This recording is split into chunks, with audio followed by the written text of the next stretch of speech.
Fang acredita que as máscaras Nguil servem para proteger contra os maus espíritos. As máscaras são a vida da nossa cultura gabonesa.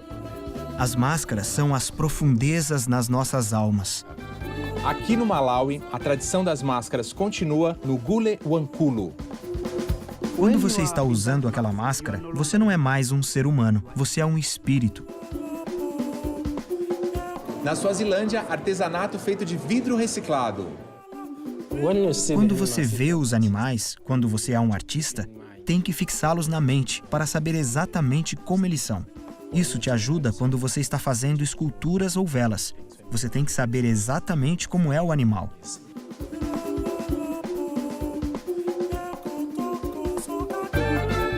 Máscaras, objetos de decoração, peças únicas que não se confundem com nenhuma outra, mesmo que tenham sido feitas no mesmo dia e pela mesma pessoa.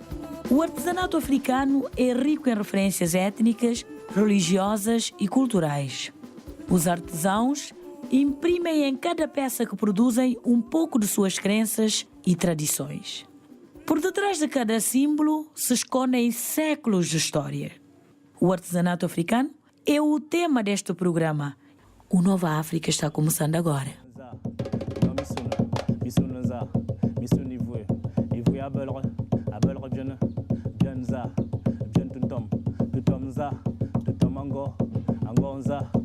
Hoje nós estamos aqui no Gabão para conhecer a tradição das máscaras Nguil.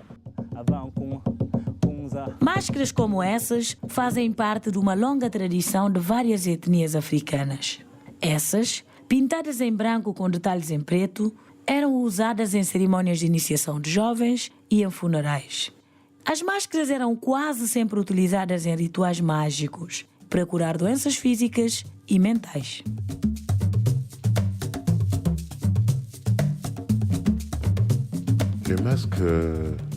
As máscaras são a vida da nossa cultura gabanesa.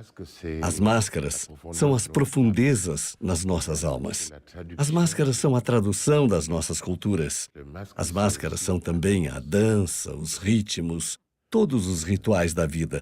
A máscara, para nós, não é um objeto, é uma coisa sagrada. Ce n'est pas un objet, c'est quelque chose de sacré.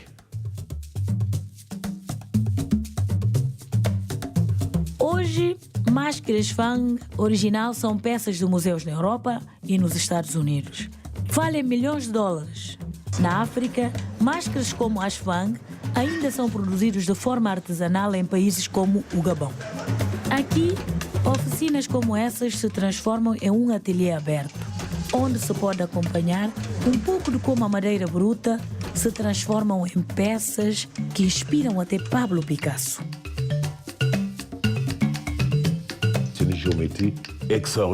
Eu digo que essa geometria é extraordinariamente sofisticada. Eu não sei onde podemos achar isso em outro lugar. É muito poderoso na tradição, na beleza das máscaras. Existe um equilíbrio nas formas, no gestual, no nível do olhar. Esses traços nos olhos, que são muito profundos interiormente e que ao mesmo tempo transmitem uma extrema violência. O facão, um pedaço de tronco e as mãos. É o que basta. Golpes vigorosos vão desbastando a madeira e dando as primeiras formas ao objeto. Sob o olhar atento do artista, o formão vai aos poucos revelando sob os veios da madeira uma nova máscara. Bateke peut faire le masque Kota. En commercial. Oui, en commercialisé. Ok, c'est pas un lieu approprié, non, mais non. vous le faites en commercial. En commercial, oui. Ah, ok. Ele estava explicando que esse espaço aqui é o ateliê deles, o espaço de trabalho, que não é o tradicional espaço para fazer uma verdadeira máscara Fang Nguil. Fazia-se nas florestas, onde se transmitia toda a espiritualidade, se adquiria as forças espirituais e místicas. Hoje eles fazem nesse espaço porque é comercial, para as vendas. Então não tem ao redor todo o ritual. Mesmo longe da floresta, as máscaras carregam uma história. Os traços que inspiraram o cubismo são cheios de força e mistério. Diziam que elas só podiam ser colocadas por iniciados na cultura ancestral dos Fang. Tá bem. Epá, eu vou tentar botar, mas dizem que só os iniciados é que podem. Mas se eu morrer, a equipe fica sem apresentadora.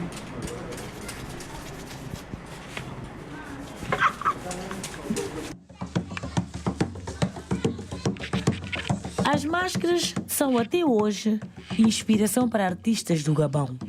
Da música às artes plásticas, as máscaras e a etnia Fang exercem sua influência sobre a cultura gabonesa.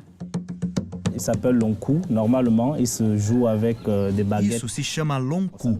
É um mensageiro. Ele é usado quando você quer passar uma mensagem à aldeia. Tocamos quando acontece uma morte, um nascimento ou um acontecimento importante na aldeia. É uma simbologia e é preciso respeitá-lo porque esse instrumento diz coisas. Chaque fois que dans nos rites, Cada vez que as máscaras são usadas nos nossos rituais, sejam em danças ou em rituais sagrados, a música acompanha tudo. Dizem que a música geralmente acalma as pessoas, mas nesse caso em especial, ela ajuda as pessoas a se elevarem para terem um contato com o mundo espiritual. une autre rencontre avec l'au-delà.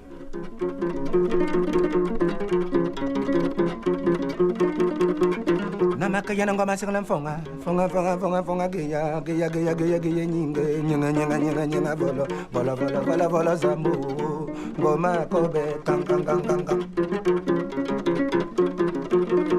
ngoma o ngoma kobe ngoma o. Tout à l'heure, je vous ai joué par exemple de la harpe sacrée. Eu toquei a harpa sagrada, que é da etnia Fang. Ça, c'est l'ethnie Fang. A etnia Fang, na sua maneira de se relacionar com o divino, utiliza essa canção. Utilise ces chants-là. Eu toquei o tantum de Mongogo, que é um ritmo Xangô. Plutôt dans un rite Tsogo. Ngoma o ngoma kobe kang kang onyaga muraso ngoma kobe ngoma o ngoma kobe kang kang kang kang kang namakayana ngoma Ça aide l'homme à prendre contact avec Essa música ajuda o homem a ter contato com sua força interior. spirituel. É uma música espiritual que desenvolve as faculdades espirituais do homem. Tudo isso faz parte da grande filosofia dos Fang. Philosophie. A etnia Fang só sobrevive hoje pelas mãos de artistas e artesãos. A cultura se perdeu. As máscaras penduradas em museus ou reproduzidas nos mercados de Libreville são apenas a lembrança de uma época.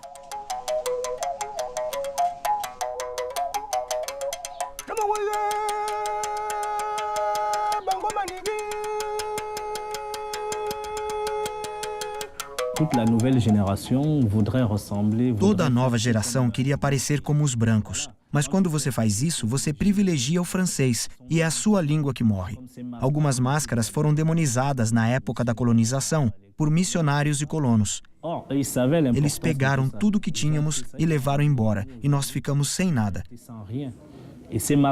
Essas máscaras, como o Niguil e o Bieri, tornavam a África próspera. Para os Fang, são as máscaras que nos tornavam prósperos. Quando esses objetos saíram daqui, nós nos tornamos pobres. Um ancião me disse uma vez que o motivo pelo qual a África não tem nada hoje é por causa disso, porque essas coisas nos tornavam ricos.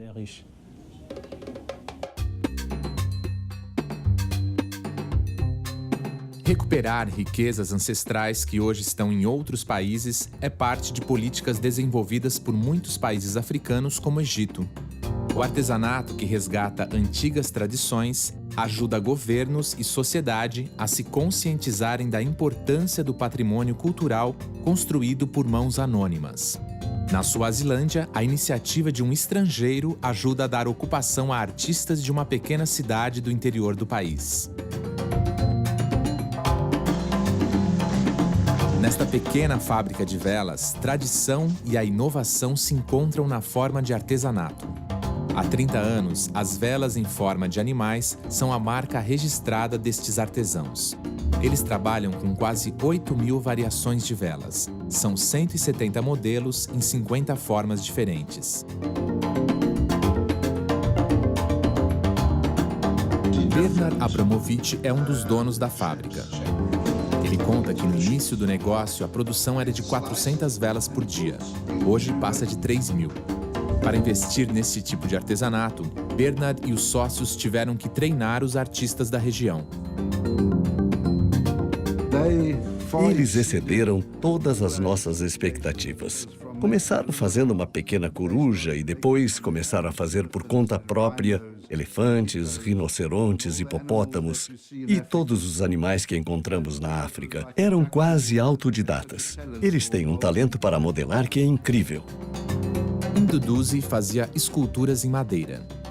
Há 3 anos aprendeu a produzir velas. A habilidade deste artesão impressiona. Ele gasta cerca de 10 minutos para fazer cada peça. Quando você vê os animais, quando você é um artista, tem que fixá-los na mente para saber exatamente como eles são. Isso te ajuda quando você está fazendo esculturas ou velas. Você tem que saber exatamente como é o animal. Sua câmera são os seus olhos e sua cabeça é o computador que guarda as coisas. A mente é a memória para você gravar as imagens. A produção é exportada para 78 países e o trabalho desenvolvido por esses artesãos aqui na Suazilândia ajuda a transformar a vida de muitas pessoas.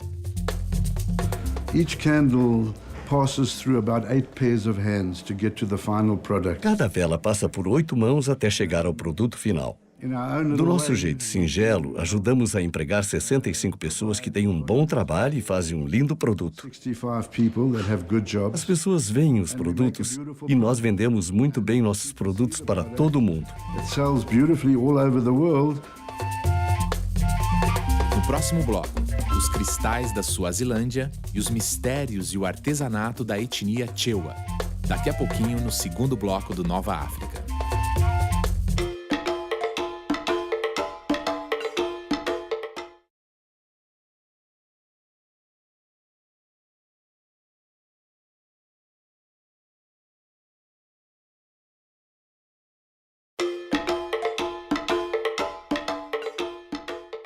Aqui na Suazilândia, vidro vira artesanato e movimenta a economia. Essa é a história que nós vamos conhecer agora.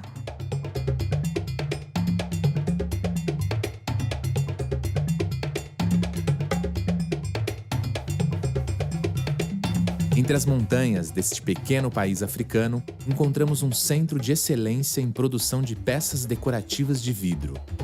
Na alta temporada, cerca de 400 turistas visitam diariamente o complexo que reúne a fábrica e 13 lojas. Sibu Zizo é o gerente de produção. Ele trabalha aqui desde 1979, quando uma ONG sueca trouxe a tecnologia do artesanato de vidro para beneficiar as comunidades da região. Na época, se destacou entre os participantes do projeto e foi enviado à Suécia para desenvolver a técnica de mestre vidreiro.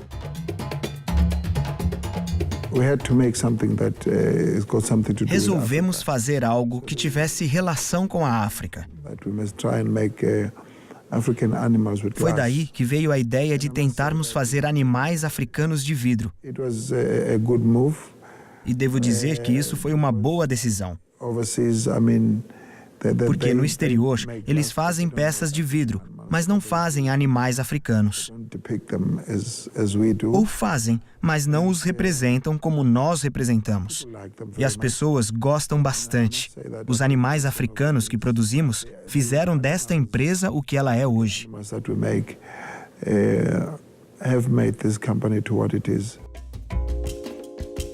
Hoje, Ingwenya Glass é uma empresa privada, mas mantém as características do negócio que começou com os artesãos locais. Todas essas peças são feitas de material reciclado. A coleta de vidros na região já virou o ganha-pão de muita gente. O gerente-geral, Gary Hayter, explica que a excelência dos produtos é resultado da aproximação com a comunidade. A fábrica tem 65 empregados fixos, mas garante o sustento de centenas de pessoas. 100% dos vidros da Ingwenya Glass são reciclados. Eles são coletados na área principal de Mbabane, Mazini e Matsafa, por aproximadamente 35, 40 mulheres. Geralmente, mulheres idosas que cuidam de grandes famílias. Elas coletam o vidro, limpam, quebram em pedaços e colocam dentro de sacolas de mais ou menos 25 a 50 quilos. Nós combinamos com elas o transporte e pagamos pelo vidro coletado.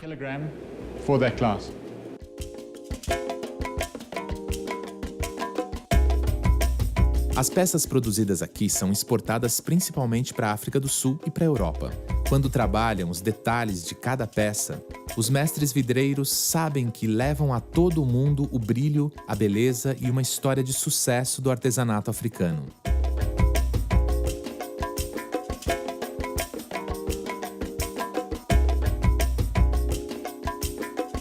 A 1.500 quilômetros da Suazilândia, no Malawi, vamos encontrar o artesanato de uma etnia que corre o risco de se perder após resistir a anos de domínio colonial.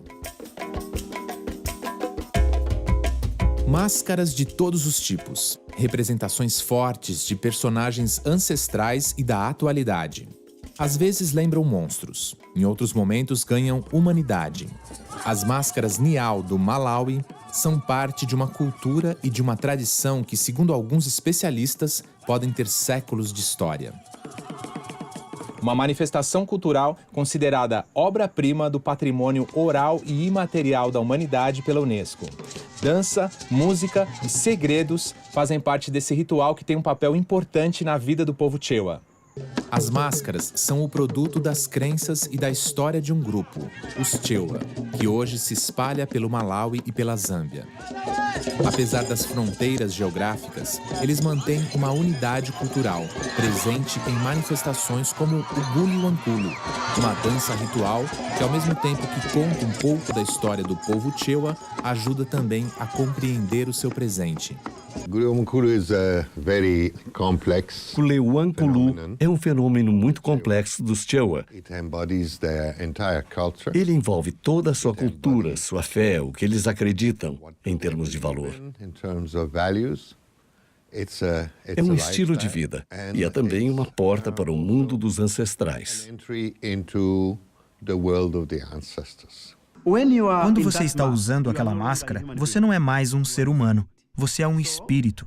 Então as pessoas não vão te perguntar como está você quando você estiver com a máscara. Você não é mais um ser humano. É um personagem, o espírito. Cada personagem, cada máscara, pode representar desde uma figura da atualidade a um ancestral que faz parte da história de uma pequena aldeia ou de toda a comunidade Chewa.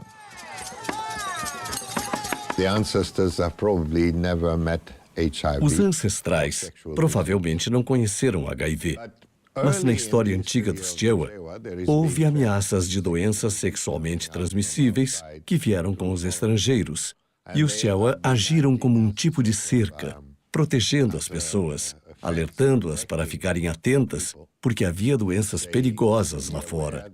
E hoje é assim que eles olham para a AIDS.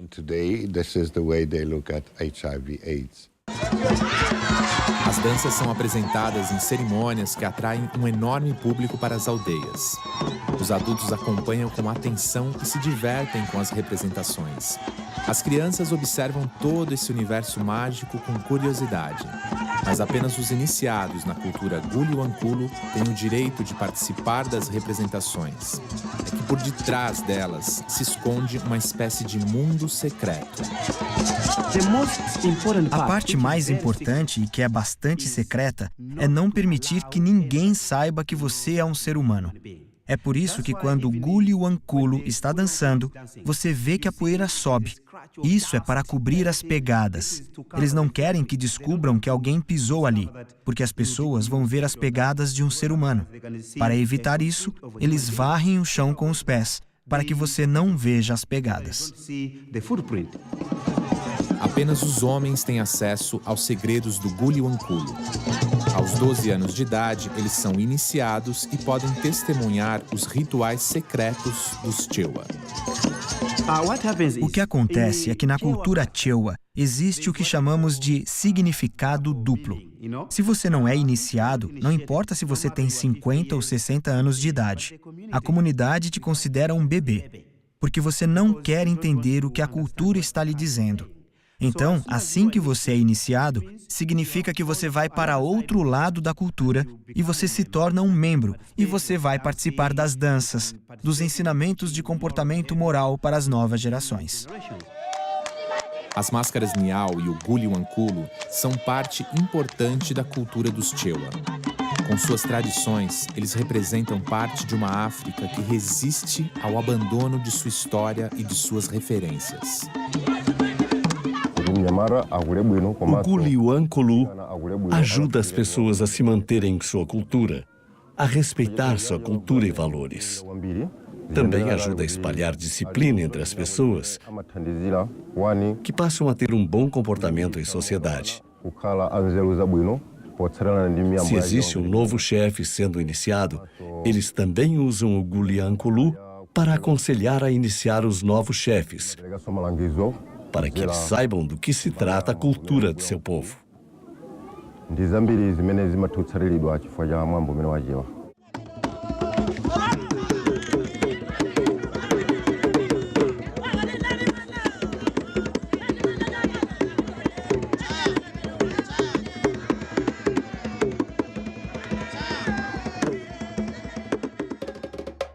Justin Malewezi Kimera foi vice-presidente do Malawi entre 1994 e 2004. Justin é um Chewa e um dos conselheiros do rei dessa etnia. Nessa entrevista, ele nos conta um pouco mais dos mistérios, crenças e tradições que cercam o povo Chewa.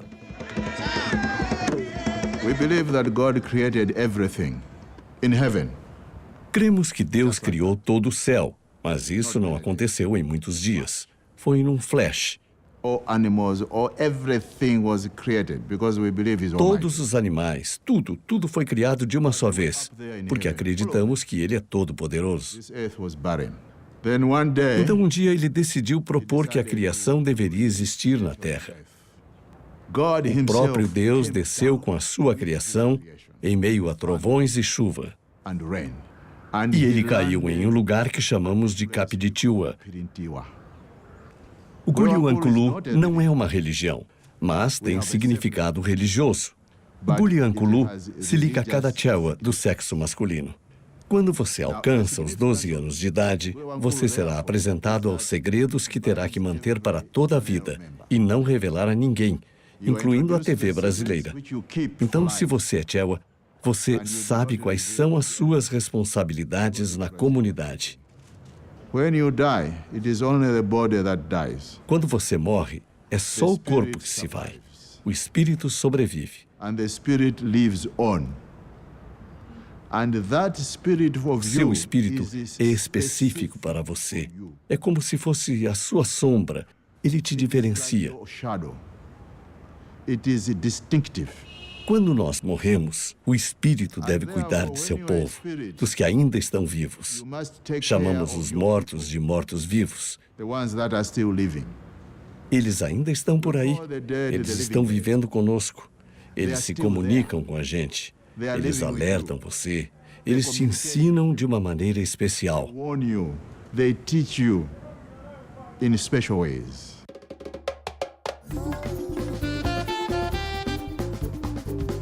Daudi vive em Marrakech. É um artesão premiado pelo trabalho com couro e que já viajou meio mundo expondo e vendendo bolsas e sapatos feitos à mão. Ele é um sapateiro como aqueles que há muito tempo já não existem mais no Brasil. Autodidata, Daudi começou a aprender os segredos do couro aos 7 anos de idade.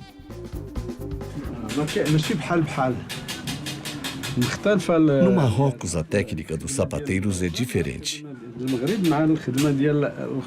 Eu já vi o trabalho de puffs como esses do Egito, da Nigéria, do Brasil.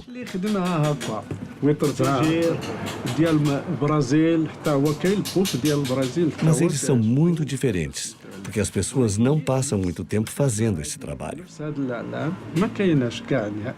No Marrocos, o processo de confecção desses produtos é bem mais longo. Começa com os desenhos.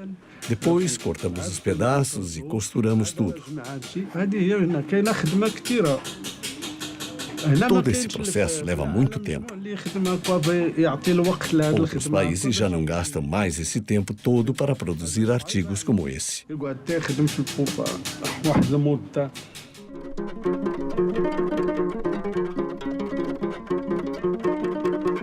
Namakayana ngoma singana fonga fonga fonga fonga fonga geya geya geya geya geya nyinga nyinga nyinga nyinga nyinga bolo bolo bolo bolo bolo zambu ngoma kobe kang kang kang kang kang ngoma o ngoma kobe ye ngoma o ngoma kobe kang kang kang kang ngoma o ngoma kobe ye.